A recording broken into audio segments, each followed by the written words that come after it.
जिसका नाम अनीता है, हम एक दूसरे को जान से भी ज्यादा चाहते थे। सदियों से है मेरा तुम्हारा मिलन।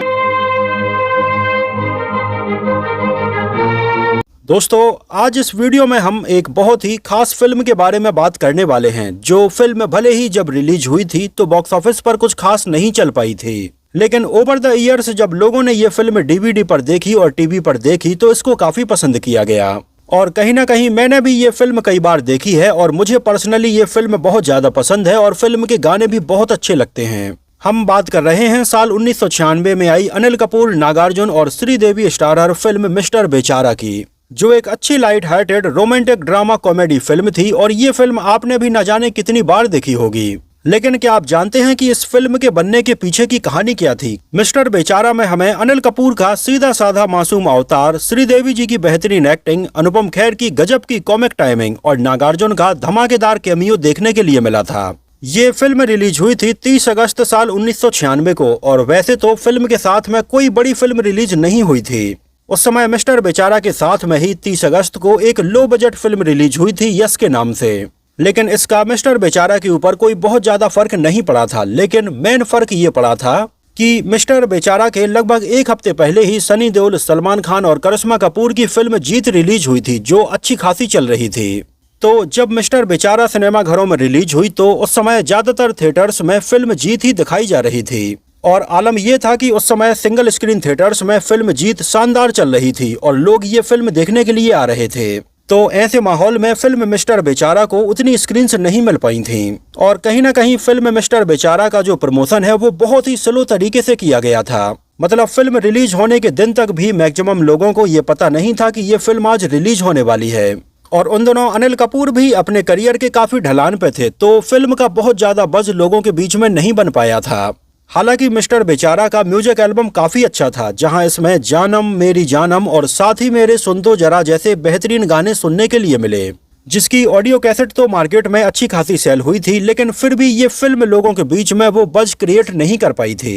होंगे जुदा ना हम तेरी कसम, साथी मेरे सुन तो जरा लेंगे हजारों जन्म। इसमें अनिल कपूर के साथ में श्रीदेवी जी, नागार्जुन, हीरा राजगोपाल, अनुपम खेर, शक्ति कपूर, टीकू तलसानिया, अवतार गिल, महावीर गिल और ऐसे कई और एक्टर्स देखने के लिए मिले। इसमें हमें जो ये कहानी देखने के लिए मिली थी, जहां श्रीदेवी जी अपनी याददाश्त खो बैठती हैं और अनुपम खेर एक डॉक्टर होते हैं और वो उनकी मुलाकात अनिल कपूर से करवा देते हैं, जिनका एक बच्चा होता है। तो अनुपम खेर श्रीदेवी जी से ये बोलते हैं कि ये तुम्हारे पति हैं, तुम्हारी याददाश्त चली गई है। और श्रीदेवी उनके ऊपर यकीन कर लेती हैं और अनिल कपूर को अपना पति मानने लगती हैं और उनके बच्चे को अपना बच्चा मानने लगती हैं। लेकिन कहानी में ट्विस्ट होता है तब जब नागार्जुन की इसमें एंट्री होती है और श्रीदेवी जी की याददाश्त वापस आ जाती है। और अब श्रीदेवी जी के सामने अनिल कपूर होते हैं और नागार्जुन, और इनमें से वो किसको चुनती हैं। इसका जो क्लाइमैक्स है वो बहुत ही इमोशनल था। तो आपको बता दें कि ये 90s की उन रेगुलर फिल्मों में से एक थी जो कि साउथ की फिल्म का रीमेक थी। साल 1994 में एक तमिल फिल्म रिलीज हुई थी वीटले विशेषंगा के नाम से, जिसको के भाग्यराज ने ही डायरेक्ट किया था। उन्हीं ने फिल्म की कहानी लिखी थी, स्क्रीन प्ले तैयार किया था, इसका डायरेक्शन किया था। और मजेदार बात तो ये है कि इस तमिल फिल्म में जो अनिल कपूर वाला रोल है वो इसके डायरेक्टर के भाग्यराज ने ही निभाया था। जो कहानी बहुत अच्छी थी। हालांकि ये फिल्म तमिल में बहुत ही कम बजट में बनाई गई थी, लेकिन फिर भी वहाँ सुपरहिट रही थी। और उन दिनों बॉलीवुड के बहुत सारे फिल्म मेकर्स साउथ की अलग अलग फिल्मों के ऊपर नजर रखते थे कि साउथ में कौन सी फिल्म सुपरहिट हो रही है, और जो फिल्म वहां पर सुपरहिट हो जाती ये लोग तुरंत उसके राइट्स खरीद के उसको बॉलीवुड में रीमेक कर देते। तो जब इस फिल्म के बारे में पता चला प्रोड्यूसर नंदू जी तोलानी को, तो उन्होंने तुरंत इसके मेकर्स के भाग्यराज से कॉन्टेक्ट किया और इसके राइट्स खरीद लिए। अब नंदू जी तोलानी खुद बॉलीवुड के एक जाने माने राइटर और प्रोड्यूसर रहे हैं, जहां उन्होंने मिस्टर बेचारा के अलावा स्वर्ग, याद रखेगी दुनिया, राजा बाबू और बनारसी बाबू जैसी फिल्में भी प्रोड्यूस की हैं। तो नंदू जी तोलानी इसको हिंदी में बनाना चाहते थे और इसके लिए उन्होंने के भाग्यराज से कांटेक्ट किया। अब के भाग्यराज वैसे तो ज्यादातर तमिल फिल्मों का ही डायरेक्शन करते आए थे, लेकिन के भाग्यराज ने इसके पहले 1986 में अमिताभ बच्चन और श्रीदेवी जी के साथ में आखिरी रास्ता नाम की फिल्म भी बनाई थी, जो ब्लॉकबस्टर रही थी। हालांकि के भाग्यराज को हिंदी बोलना उतनी अच्छे से नहीं आती थी, वो या तो तमिल बोलते थे या फिर इंग्लिश में बात करते थे। तो जब प्रोड्यूसर नंदू जी तोलानी ने मिस्टर बेचारा के हिंदी रीमेक राइट्स खरीद लिए, तो उन्होंने इसको डायरेक्ट करने के लिए के भाग्यराज को ही अप्रोच किया। क्योंकि नंदू जी तोलानी को ये पता था कि ये कहानी के भाग्यराज की ही है और उन्होंने इस तमिल फिल्म में एक्टिंग भी की है, इसका डायरेक्शन भी किया था। तो ये जो कहानी है ये उनकी रग रग में बसी हुई है, तो इसका हिंदी में रीमेक करने के लिए वही परफेक्ट रहेंगे। आपको बता दें कि के भाग्यराज ने मिस्टर बेचारा के बाद में आगे चलकर एक और हिंदी फिल्म बनाई थी पापा द ग्रेट के नाम से, लेकिन ये फिल्म फ्लॉप रही थी। तो मिस्टर बेचारा का जो ओरिजिनल स्क्रीन प्ले है वो के भाग्यराज का ही था, लेकिन उन्हें हिंदी बोलना उतनी अच्छे से नहीं आती थी, तो उन्होंने नवाब आरजू से इसके हिंदी में डायलॉग्स लिखवाए थे और इसके कुछ एक सीन में, सिचुएशन में और डायलॉग्स में हिंदी ऑडियंस को ध्यान में रखकर थोड़ी बहुत बदलाव भी किए गए थे और स्वप्ना आर्ट्स के बैनर तले ये फिल्म बनना शुरू हो गई। अब कास्टिंग की बात आई तो के भाग्यराज के दिमाग में लीड एक्ट्रेस के तौर पर सबसे पहले श्रीदेवी जी का ही नाम था। अब चूंकि श्रीदेवी जी इसके पहले भी उनके साथ में आखिरी रास्ता में काम कर चुकी थीं और वो तमिल भाषा भी काफी अच्छे से समझती थीं। इनफैक्ट वो वहीं से बिलोंग करती थीं और कई तमिल फिल्मों में काम भी कर चुकी थीं। तो लीड एक्ट्रेस के रोल के लिए श्रीदेवी जी उनके दिमाग में पहले से ही क्लियर थीं और लीड एक्टर के तौर पर श्रीदेवी जी के अपोजिट अनिल कपूर वाले रोल में सबसे पहले उनके दिमाग में तमिल सिनेमा के जाने माने एक्टर कमल हसन थे, जिनके साथ में के भाग्यराज फिल्म आखिरी रास्ता की जो ओरिजिनल तमिल फिल्म थी उसको बना चुके थे। एक्चुअली इसमें श्रीदेवी जी के साथ में कमल हसन को साइन करने का एक रीजन ये भी था कि ये दोनों इसके पहले फिल्म सदमा में नजर आ चुके थे, जिसमें इन दोनों की केमिस्ट्री को लोगों ने बहुत ज्यादा पसंद किया था और ये फिल्म सुपरहिट रही थी। तो के भाग्यराज एक बार फिर से कमल हसन और श्रीदेवी जी की जोड़ी फिल्म मिस्टर बेचारा में रिपीट करना चाहते थे। इसमें कमल हसन को साइन करने के पीछे एक रीजन ये भी था क्योंकि इन दोनों ने सदमा में काम किया था और उसमें भी श्रीदेवी जी की याददाश्त चली जाती है और सेम ऐसा ही मिस्टर बेचारा में भी उनकी याददाश्त चली जाती है। लेकिन उन दिनों कमल हसन अपनी और दूसरी तमिल फिल्मों में काफी बिजी थे, इस वजह से वो इसके लिए डेट्स नहीं निकाल पाए। तो इस तरह से कमल हसन इसमें काम नहीं कर पाए थे और के भाग्यराज को पता था कि ये किरदार कितना सीधा और सिंपल टाइप का है। तो इस किरदार को ध्यान में रखते हुए उन्होंने फिर अनिल कपूर को इसके लिए अप्रोच किया और अनिल कपूर ने ये कहानी सुनी और वो तुरंत इसमें काम करने के लिए तैयार हो गए थे। यहाँ तक कि के भाग्यराज ने अनिल कपूर को इसकी ओरिजिनल तमिल फिल्म भी दिखाई जिसमें अनिल कपूर वाला रोल के भाग्यराज ही निभा रहे थे। अब अनिल कपूर और श्रीदेवी जी के फाइनल हो जाने के बाद इसमें कैमियो रोल के लिए नागार्जुन को अप्रोच किया गया। एक्चुअली पहले फिल्म के जो प्रोड्यूसर हैं नंदू जी तोलानी, वो ये चाहते थे कि किसी बड़े बॉलीवुड एक्टर को इसमें इस रोल के लिए अप्रोच किया जाए, लेकिन के भाग्यराज ये चाहते थे कि ये कैमियो रोल है और ये सरप्राइज टाइप का है। तो बॉलीवुड के किसी एक्टर को साइन ना करके तेलुगु सिनेमा के नागार्जुन को इसके लिए साइन करना चाहिए। हालांकि उन दिनों नागार्जुन भी कई और फिल्में कर रहे थे और वो उनमें काफी बिजी भी थे, लेकिन जब नागार्जुन ने इसकी कहानी सुनी, अपने रोल के बारे में सुना, तो ये उन्हें काफी पसंद आया और वो इसमें काम करने के लिए तैयार हो गए थे। और नागार्जुन ने मात्र 15 दिन इस फिल्म के लिए दिए थे और 15 दिनों में नागार्जुन के सारे सीन शूट कर लिए गए थे। यहाँ आपको बताते चलें कि तेलुगु सिनेमा में श्रीदेवी और नागार्जुन की जोड़ी सुपर डुपर हिट थी और इन दोनों ने साथ में कई ब्लॉकबस्टर फिल्में की। तो कुछ इस रीजन की वजह से भी नागार्जुन श्रीदेवी जी के साथ में इस हिंदी फिल्म में काम करने के लिए तैयार हुए थे और वाकई में नागार्जुन इसमें बहुत ही स्मार्ट और हैंडसम लग रहे थे और सेकंड हाफ में जब उनकी एंट्री होती है तो फिल्म में एक गति आ जाती है और श्रीदेवी जी के साथ में उनकी जोड़ी भी बहुत अच्छी लग रही थी। यहाँ तक कि आपको बता दें कि उन दिनों बहुत सारे लोग नागार्जुन को जानते तक नहीं थे। उनकी कुछ हिंदी फिल्में इस समय तक रिलीज तो हो गई थीं, लेकिन बहुत ज्यादा लोग उन्हें नहीं पहचानते थे और जब लोगों ने पहली बार उन्हें अनिल कपूर के साथ में मिस्टर बेचारा में देखा तो अनिल कपूर का डुप्लीकेट तक बोल दिया था, क्योंकि अगर देखा जाए तो इन दोनों का लुक काफी हद तक बिल्कुल एक जैसा ही था और मूंछों की वजह से ये और ज्यादा सिमिलर लग रहे थे। तो उस समय कई लोगों का ये कहना था कि ये अनिल कपूर के डुप्लीकेट को कहाँ से ढूंढ के ले आए। लेकिन अगर मैं अपनी पर्सनल बात बताऊं तो भाई मुझे मिस्टर बेचारा में अनिल कपूर से भी ज्यादा स्मार्ट और हैंडसम नागार्जुन लगे थे और ये नागार्जुन की श्रीदेवी जी के साथ में आई आखिरी फिल्म थी। इसके पहले ये दोनों साथ में लगभग 7 फिल्मों में काम कर चुके थे। तो इन तीनों के फाइनल हो जाने के बाद इस फिल्म की शूटिंग शुरू हो गई और ये लगभग 1993 के आसपास की बात है और उस समय फिल्म का जो टाइटल है वो पहले राजकुमारी या सपनों के सौदागर रखा जाने वाला था, लेकिन बाद में इसके मेकर्स ने इसका टाइटल मिस्टर बेचारा रखने का डिसाइड किया। और ये टाइटल रखने के पीछे का सबसे बड़ा रीजन ये था कि अनिल कपूर और श्रीदेवी जी की फिल्म मिस्टर इंडिया आई थी और ये ब्लॉकबस्टर रही थी और मिस्टर इंडिया में भी इन दोनों के साथ में हमें कई बच्चे देखने के लिए मिले थे। तो इसमें भी एक छोटे से बच्चे का काफी इम्पोर्टेंट रोल था और कहीं ना कहीं ये फिल्म उसी पर आधारित हो रही थी। ऊपर से अनिल कपूर और श्रीदेवी जी की जोड़ी थी तो इसके मेकर्स ने ये सोचा कि मिस्टर के नाम से ही एक और टाइटल रखा जाए। तो जहां उस फिल्म का टाइटल रखा गया था मिस्टर इंडिया, तो उसी से मिलता जुलता टाइटल इन्होंने रखा मिस्टर बेचारा। लेकिन कहीं ना कहीं अगर देखा जाए तो ये टाइटल काफी ठंडा था और ये उतना लोगों के बीच में क्लिक नहीं हो पाया था। और कहीं ना कहीं ये वो दौर था जब अनिल कपूर अपने करियर के बिल्कुल डाउनफॉल से गुजर रहे थे और कहीं ना कहीं श्रीदेवी जी की भी पिछली फिल्में कुछ खास नहीं कमाल कर पाईं। जहां मिस्टर इंडिया के बाद में ये दोनों हमें साथ में लम्हे, रूप की रानी, चोरों का राजा और लाडला के अलावा कई और फिल्मों में नजर आए। और मिस्टर बेचारा के अगले ही साल ये दोनों साथ में फिल्म जुदाई में नजर आए थे, जो सुपरहिट रही थी। लेकिन कहीं ना कहीं मिस्टर बेचारा के ना चलने का एक बड़ा रीजन ये था कि अनिल कपूर का करियर बहुत ही डाउन चल रहा था। फिल्म की शूटिंग साल 1993 और 94 के आसपास हुई है। इसका जिक्र हमें फिल्म के एक सीन में भी देखने के लिए मिलता है, जब शक्ति कपूर बार बार श्रीदेवी जी के घर में जाके उन्हें कुछ केले देते हैं और बार बार उनके घर से कुछ सामान ले जाते हैं। लेकिन बाद में जब उनकी सच्चाई का पता चलता है और शक्ति कपूर अपने घर के बारे में बताते हैं, तो वो इस बात का जिक्र करते हैं कि पिछले साल लातूर में आए भूकंप में उनका पूरा परिवार खत्म हो गया था। आपको बता दें कि साल 1993 में लातूर में बहुत ही भयानक भूकंप आया था।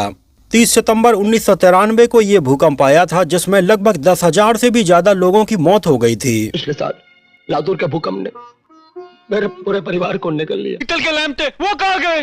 रोमियो नाम है मेरा, चोरी है काम में। लेकिन बगल वाले प्रेस से हमारा रेट कुछ ज्यादा है। आपको कुछ प्रॉब्लम नहीं है ना? नहीं नहीं। चल रहा है मेरा तन जल रहा है।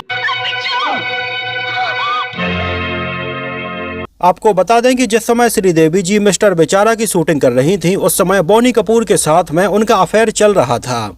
जहां तक कि इसी फिल्म की शूटिंग के बीच में ही इन दोनों ने शादी भी कर ली थी, लेकिन इसको पब्लिकली नहीं किया था। और उन दोनों अक्सर बोनी कपूर श्रीदेवी जी से मिलने के लिए मिस्टर बेचारा के सेट पर आते ही रहते थे। वैसे आपको बता दें कि इसकी पूरी की पूरी शूटिंग कुन्नूर के आसपास के लोकेशंस पर और चेन्नई में की गई है। इसके अलावा फिल्म के कई सीन विशाखापट्टनम के आसपास के बीच पर भी शूट किए गए हैं। और ये जो अनिल कपूर और श्रीदेवी का घर इस ऊंचे पहाड़ पर हमें देखने के लिए मिलता है, इसका पूरा का पूरा सेट कुन्नूर में लगाया गया था। और यहीं पर अक्सर बोनी कपूर श्रीदेवी जी से मिलने के लिए आते रहते थे। और इन दोनों ने साल 1996 में ही शादी कर ली थी। इसके अलावा इसमें अनिल कपूर की पहली पत्नी वाले रोल के लिए पहले अश्विनी भावे को अप्रोच किया गया था, लेकिन किसी कारण से वो इसमें काम नहीं कर पाई थी और बाद में ये रोल मिला था हीरा राजगोपाल को, जो वैसे तो साउथ की एक्ट्रेस थी, लेकिन उन दिनों बॉलीवुड की कई फिल्मों में काम कर रही थी। वैसे मिस्टर बेचारा में जितने भी एक्टर और एक्ट्रेस हमें नजर आए थे, उन सब के नाम ए से ही रखे गए थे। जैसे अनिल कपूर के किरदार का नाम था आनंद वर्मा, श्रीदेवी के किरदार का नाम था अनीता, नागार्जुन अजय के नाम से और हीरा राजगोपाल का नाम था आशा। तो इसके सारे किरदारों के नाम ए से ही स्टार्ट होते हैं और अनिल कपूर का जो सरनेम है वो रखा गया था वर्मा। और आपने अगर अनिल कपूर की कई फिल्मों में उनके सरनेम के ऊपर गौर किया हो तो उनकी बहुत सारी फिल्मों में हमें वर्मा सरनेम देखने के लिए मिला है। जैसे मिस्टर इंडिया में, रूप की रानी, चोरों का राजा में, घरवाली बाहर वाली में, जुदाई में, लाडला में, मेरी जंग में और ऐसी कुछ और भी फिल्मों में अनिल कपूर का सरनेम वर्मा ही रखा गया था। जिस समय फिल्म की शूटिंग चल रही थी उस समय अनुपम खेर भी काफी क्रिटिकल कंडीशन से गुजर रहे थे। एक्चुअली 1993 के आसपास अनुपम खेर को फेशियल पैरालिसिस हो गया था और उनके आधे चेहरे ने पूरी तरह से रिस्पॉन्स करना बंद कर दिया था। ये आपको बता दें कि उन्हीं दिनों के आसपास की बात है जब अनुपम खेर फिल्म हम आपके हैं कौन की शूटिंग भी कर रहे थे। और अनुपम खेर काफी लंबे समय तक इस बीमारी से ग्रसित रहे थे, लेकिन बाद में उनका इलाज हुआ और वो पूरी तरह से ठीक हो गए थे। और मिस्टर बेचारा में अनुपम खेर के कई कॉमिक सीन हमें देखने के लिए मिले थे। फिल्म का एक मजेदार सीन था जहां अनुपम खेर श्रीदेवी को झूठी कहानी सुनाते हैं कि अनिल कपूर ही उनके पति हैं और इसके सबूत के तौर पर वो श्रीदेवी जी के शरीर के एक गुप्त बर्थमार्क की बात भी करते हैं। तो जब इस सीन को शूट किया जा रहा था और अनिल कपूर और अनुपम खेर इसके बारे में बात कर रहे थे तो बार बार इनकी हंसी निकल जा रही थी और इसके लिए बार बार रीटेक करना पड़ रहा था। लेकिन इसके जो डायरेक्टर थे के भाग्यराज, उनको हिंदी उतने अच्छे से समझ में नहीं आ रही थी। तो इस सीन में अनिल कपूर और अनुपम खेर एक दूसरे को देखकर हंसने लगते और के भाग्यराज को ये समझ में ही नहीं आ रहा था कि आखिर ये क्यों हंस रहे हैं। वैसे आपको बता दें कि जब फिल्म के सेट पर के भाग्यराज श्रीदेवी जी को इसके बारे में या सीन के बारे में बताते थे तो उनसे तो वो तमिल में ही बात करते थे और श्रीदेवी जी भी उनसे तमिल में ही बात करती थीं। लेकिन जब अनुपम खेर या अनिल कपूर को उन्हें किसी सीन के बारे में समझाना होता था तो वो उनसे इंग्लिश में बात करते थे। वैसे फिल्म का म्यूजिक एल्बम भी अच्छा था और इसको कंपोज किया था आनंद और मिलिंद की जोड़ी ने, जहां इसके म्यूजिक एल्बम में गानों के सारे वर्जन्स को मिलाकर टोटल 7 गाने रखे गए थे। जिनमें से फिल्म के 2-3 गाने तो बड़े हिट भी रहे थे। ये गाने थे जानम मेरी जानम, साथी मेरे सुन तो जरा, सदियों से हम तुम्हारे, लगे मुझे सुंदर हर लड़की, ना दिन धिन्ना और देखो देखो फीचर। गानों के लिरिक्स लिखे थे समीर और नवाब आरजू ने और इन गानों में आवाजें थीं उदित नारायण, साधना सरगम, कुमार सानू, अलका याग्निक, पूर्णिमा, विनोद राठौड़ और सपना मुखर्जी की। जिनमें से फिल्म का गाना जानम मेरी जानम तो बहुत ही पॉपुलर हुआ था। इसके अलावा साथी मेरे सुन तो जरा भी बहुत चला था। टिप्स ऑडियो कंपनी पर इसकी म्यूजिक कैसेट्स को रिलीज किया गया था और ये अच्छी खासी सेल हुई थी। जहां फिल्म के गाने जानम मेरी जानम की खास बात ये थी कि इस गाने को एक बार उदित नारायण ने गाया था और एक बार गाया था कुमार सानू ने। जहां उदित नारायण ने इसमें नागार्जुन के लिए आवाज दी थी और कुमार सानू ने अनिल कपूर के लिए आवाज दी थी। तो इसकी ऑडियो कैसेट में कुमार सानू का वर्जन और उदित नारायण इन दोनों के ही वर्जन्स को सुनने के बाद इन दोनों के ही फैंस आपस में झगड़ने लगते थे कि आखिर किसने गाना अच्छा गाया है। और वैसे तो ये गाना इन दोनों की ही आवाज में काफी अच्छा लग रहा था, लेकिन मुझे पर्सनली कुमार सानू की आवाज में ये गाना काफी पसंद आया था। यहाँ तक कि ये गाना आज भी मेरे कुछ पर्सनल फेवरेट गानों में शामिल है और मैं इसको हर 2-3 दिनों में सुनता ही रहता हूँ। चलिए एक नज़र डालते हैं इसके बजट और बॉक्स ऑफिस कलेक्शन के ऊपर। तो फिल्म का टोटल बजट रखा गया था लगभग 3 करोड़ 75 लाख रुपए और उस समय इंडिया में इसने कलेक्शन किया था लगभग 3 करोड़ 12 लाख रुपए और वर्ल्ड वाइड में लगभग 5 करोड़ 84 लाख रुपए का कलेक्शन हुआ। तो इसके बॉक्स ऑफिस कलेक्शन के हिसाब से तो ये फिल्म उस समय डिजास्टर रही थी, जिसको लगभग 135 स्क्रीन्स पर रिलीज किया गया था और ये फिल्म सिनेमा हॉल में देखने के लिए लगभग 32 लाख लोग आए थे और ये 1996 में पैसे कमाने के मामले में 22वें नंबर पर रही थी। वैसे 1996 में एक से बढ़कर एक फिल्में हमें देखने के लिए मिली, जिनमें राजा हिंदुस्तानी, अग्नि साक्षी, जीत, घातक, खिलाड़ियों का खिलाड़ी, साजन चले ससुराल और जान जैसी कई फिल्में शामिल रहीं। और फिल्म मिस्टर बेचारा को IMDb पर 5.5 आउट ऑफ 10 रेटिंग मिली हुई है। पूरी फिल्म में हमें अनिल कपूर के साथ में एक छोटा बच्चा भी देखने के लिए मिलता है, जिस किरदार को निभाया था मास्टर अक्षय ने, जो बच्चा वाकई में बहुत ही क्यूट था और फिल्म का पूरा क्लाइमैक्स इसी बच्चे की वजह से बदल जाता है। आपको बता दें कि फिल्म में बच्चे के कई सीन रखे गए थे और ये बच्चा बहुत ही छोटा था और कुन्नूर जैसी लोकेशन पर इस फिल्म को शूट किया जा रहा था। तो बच्चे के माता पिता भी जब तक फिल्म की शूटिंग चली वहीं पर मौजूद रहे और कई बार तो इस बच्चे के साथ में आराम से सीन शूट हो जाते, लेकिन कई बार ये बच्चा रोने लगता तो बार बार रीटेक करने पड़ते थे। तो दोस्तों ये तो बात हुई फिल्म मिस्टर बेचारा से जुड़े बहुत सारे अननोन फैक्ट्स के बारे में।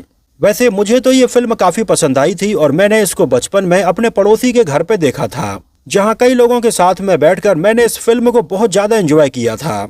आप लोगों को ये फिल्म कैसी लगी थी और अगर आप में से किसी ने इसको सिनेमा हॉल में देखा हो तो हमें सिनेमा हॉल का नाम और शहर का नाम भी जरूर बताना। तो फिलहाल के लिए इस वीडियो में इतना ही। अगर ये वीडियो आपको पसंद आया हो, मेरी मेहनत आपको पसंद आई हो, तो इसको प्लीज लाइक करके मुझे इस बात का जवाब जरूर दीजिए। तो मिलते हैं किसी नए वीडियो में कुछ और ऐसी ही इंटरेस्टिंग और रोचक बातों के साथ।